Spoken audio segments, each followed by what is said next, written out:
In our crazy, always-on world, feeling stressed out all the time almost feels normal. But what if one of the oldest herbs on the planet actually holds a key to dealing with it? Today, we're going to dive deep into ashwagandha. So let me ask you this. Do you ever feel just completely overwhelmed? Like you're running on empty, trying to juggle a million things at once, and you just can't seem to catch your breath? If that sounds even a little bit familiar, trust me, you are definitely not alone. And that feeling, that constant state of being overwhelmed, well, it doesn't come alone, does it? It brings along some fun friends. Restless nights, feeling totally drained all day, mood swings, a short fuse, and that brain fog that makes it impossible to focus. These are the classic signs of chronic stress, and yeah, they are everywhere these days. Okay, so what is actually going on inside our bodies when we feel like this? Well, our modern life, the constant notifications, the deadlines, the pressure, it's basically got our internal alarm system stuck in the on position. And that really messes with a crucial hormonal system. The main player here is something called the HPA axis. Think of it as your body's command center for stress. Now, it's amazing for short-term fight-or-flight stuff, like, running from a tiger. The problem is, it was never designed to handle the 24/7 drip, drip, drip of stress from emails, traffic, and your endless to-do list. But here's the really cool part. While our stress is a modern problem, the search for a solution is, ancient. For literally thousands of years, Ayurvedic medicine has used a very specific herb to help the body deal with this exact kind of pressure. And this is where we finally meet with Thania somnifera, but you probably know it as ashwagandha.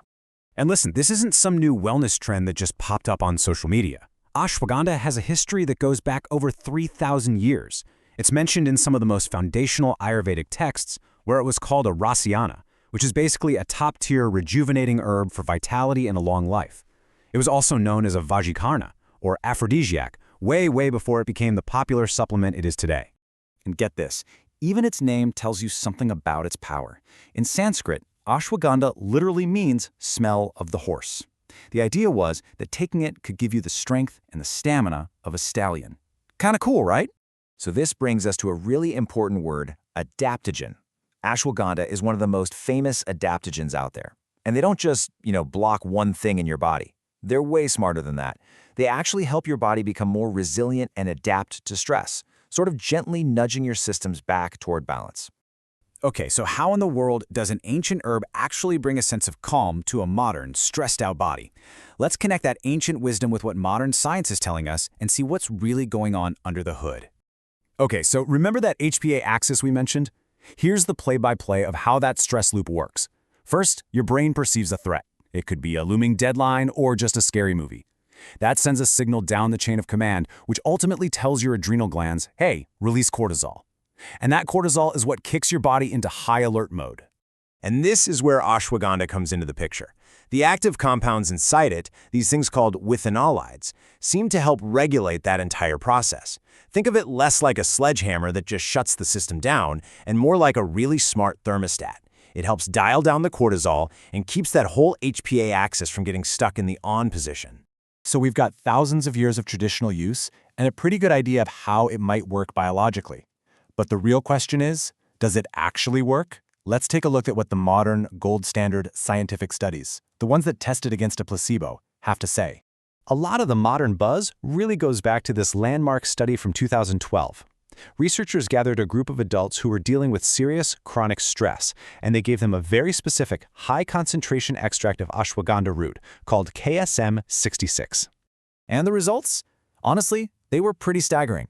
After just 60 days, the people taking ashwagandha saw their cortisol levels drop by almost 28% compared to the group taking a placebo. I mean, that's not just a tiny tweak, that is a huge, measurable drop in the body's main stress hormone. But look, this wasn't just some number changing on a lab report. That huge dip in cortisol perfectly matched how people actually felt. The participants taking ashwagandha reported major reductions in how stressed they felt, which shows that those physical changes translated directly into a real, tangible sense of calm. Now, while helping with stress is ashwagandha's claim to fame, the story really doesn't end there. Because that HPA axis we keep talking about, it's connected to so many other systems in your body. So now, researchers are uncovering a whole range of other potential benefits. For instance, studies are showing it can lead to better quality sleep and feeling more mentally sharp when you wake up. For anyone who's active, it's been linked to more strength, better endurance, and even faster recovery. Research also points to some cool benefits for hormonal health, everything from boosting testosterone in men to helping ease menopausal symptoms in women. Okay, but as exciting as all of this sounds, we have to talk about the important fine print.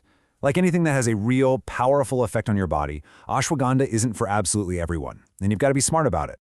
So let's be real for a second. On one side, you have all these compelling benefits for stress, sleep, and performance. But on the other side, there are potential risks. Now, most side effects are pretty mild, like some digestive upset or feeling a bit drowsy, but it can have hormonal effects, and in some very rare cases, it's been linked to liver issues. And this is why certain people need to be extra careful.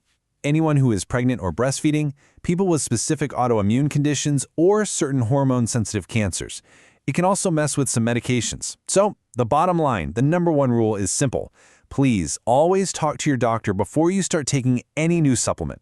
So back to our big question, can an ancient root really help us deal with modern burnout? The evidence, both from thousands of years of tradition and from modern labs, is pretty compelling. It's a powerful reminder that sometimes, just sometimes, the answers to our most modern problems have been right here with us all along.